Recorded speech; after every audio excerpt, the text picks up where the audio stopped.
Dustin Tibbetts with Passport to Wall Street, and today we're talking about multiple stop losses. Now, we've touched on this in the past. I want to elaborate a little bit because this stock market is one where you might want to consider having multiple stop losses. Here's the deal. When you have a trade, well, of course, when you buy something, we hope that it just starts trending higher for you. And what happens is usually you will have multiple areas where you decide to take a profit.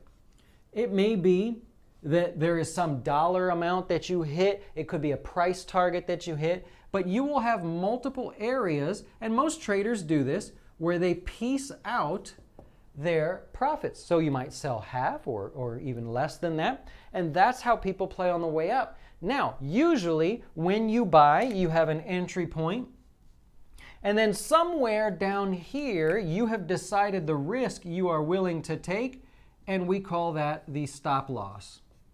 And normally that's okay, right? So normally you can get in, have a stop loss, and then set your targets accordingly, and hopefully it's just a great trade.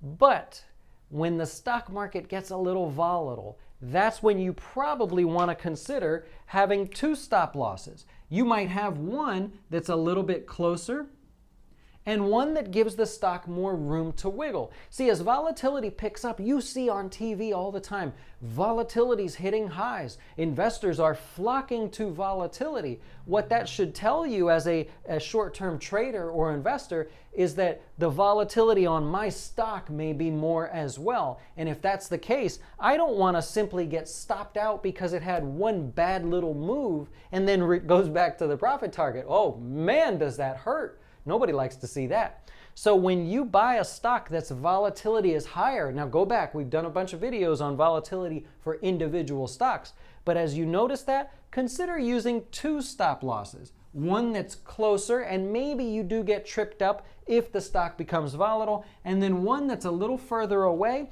which allows you to stay in that trade, but at a P&L level that you're comfortable with, of course, and you can always add back if you got stopped out of that first part because you're selling in 2 points, you've got multiple areas to re-enter.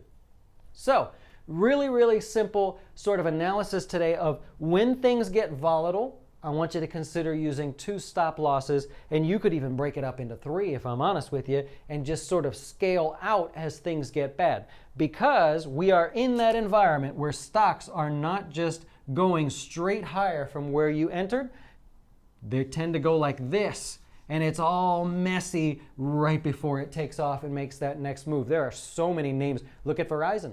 Look what happened at Verizon here lately. Look at the consumer staple stocks. A lot of those are kind of doing this, and then they took off. So you don't want to get stopped out there. But in the event that something does trip down like that and then go, you still have part of your position. You can add it back when it breaks out again, if you like, and then piece out of it on the way up. Well, I hope that helps. I hope it helps make you a profit, and most importantly, helps avoid you taking too many stop losses by spreading things out a little bit. Enjoy, and we'll talk to you soon.